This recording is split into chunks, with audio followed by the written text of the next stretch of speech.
नमस्कार दोस्तों, I am कृति। आज बात करते हैं मन को किस प्रकार से हम समझकर या वश में कर कर आनंद की प्राप्ति कर सकते हैं और हर परिस्थिति को संभाल सकते हैं। मन के साधे सब सदे का तात्पर्य है कि मन को समझने से, मन को वश में करने से हम हर प्रकार की परिस्थिति संभाल सकते हैं और हर प्रकार की परिस्थिति में जीवन यापन कर सकते हैं। हम अपने जीवन में आनंद का अनुभव तभी कर सकते हैं जब हम मन से शांत हो। मन को शांत करने से ही हम जीवन को जी पाएंगे। इसके लिए कुछ बातों का ध्यान रखना पड़ेगा हमें, जो हमारे जीवन के लिए बहुत ज़रूरी है। नंबर 1, क्षमा करें और आगे बढ़ें। यह मन की शांति के लिए बहुत ज़रूरी है। आपके साथ किसी ने कुछ भी किया हो या आपका दिल दुखाया हो, आपका अपमान किया हो, अगर आप बार बार उन बातों को सोचेंगी और याद करेंगी तो इससे आपका चैन और आपकी सुख शांति खोती रहेगी। आप बेवजह परेशान और बेचैन होती रहेंगी। इसलिए उन्हें माफ़ कर दो और कभी भी ऐसा मत सोचिए कि उनसे आपको बदला लेना है या उनके जैसा बनना है। वैसे भी हर किसी को अपने अपने कर्मों का फल सही समय पर मिल जाता है। आप अपना काम करिए और आगे बढ़िए। नंबर 2, अपने काम से काम रखो।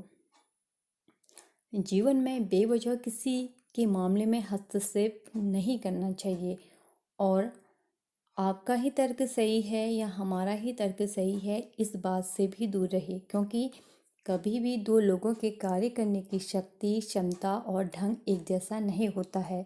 हर एक का विचार, उसकी सोच, सब कुछ अलग हो सकता है और होता भी है। इसलिए ऐसा करके आप स्वयं को अशांत होने से बचा सकती हैं और होने वाली शिकायतों और गलतफहमियों से भी दूर रख सकती हैं। नंबर 3, आप जितना संभाल सकते हो उतना ही संभाल लो। आप अपनी क्षमता के हिसाब से किसी भी कार्य की जिम्मेदारी लो। ऐसा करने से आपके अंदर किसी भी प्रकार का कोई दबाव नहीं रहेगा। आप स्वयं के कार्यों को प्रोत्साहन देती रहिए। इसके अलावा जिस किसी कार्य को आप अपने हाथ में लेती हैं उसे समय पर पूरा करने का प्रयास कीजिए। इससे आपका मन, मस्तिष्क हल्का व स्वस्थ रहेगा। नंबर 4, पछतावे में ना रहें। आप भूतकाल के बारे में ये ना सोचें और जो कुछ भी आपके साथ हो वो सही है या गलत है, इस बारे में बिल्कुल मत सोचिए।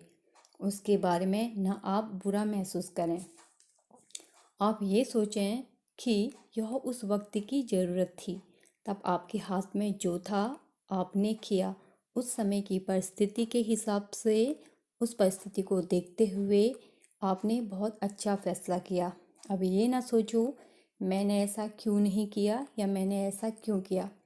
इस तरह की बातें हम सोच के अपना दिन, सप्ताह, महीना, साल और जीवन बर्बाद कर बैठते हैं। इसलिए अतीत से कुछ सीख कर आगे बढ़ते रहो, पीछे मत देखो बिल्कुल भी, जिससे आपके कदम रुक जाएं, थक जाएं। बस आगे बढ़ना है और उससे कुछ सीखना है। तब आपको अपना बीता हुआ कल परेशान नहीं करेगा। बीते हुए वक्त का सबसे बड़ा फ़ायदा ये है कि वो हमें कुछ सीख देकर जाता है। सुख की अपेक्षा दुख हमें ज़्यादा सीख और सजग करके जाता है। इसलिए जो हो गया है उसे जाने दो, आगे बढ़ो। ये हर किसी के साथ होता है और हर कोई अपने जीवन में आगे बढ़ता है। ठहराव जिंदगी का नाम नहीं है, इस बात को हमेशा याद रखिए। जब तक हमारे जीवन में हलचल है तब तक हमारा जीवन है। इस बात को भी हमें समझना पड़ेगा और स्वयं को इन हलचलों के बीच में रखते हुए, अपने आप को मैनेज करते हुए जीवन को जीना सीखना पड़ेगा। यही वास्तविकता है।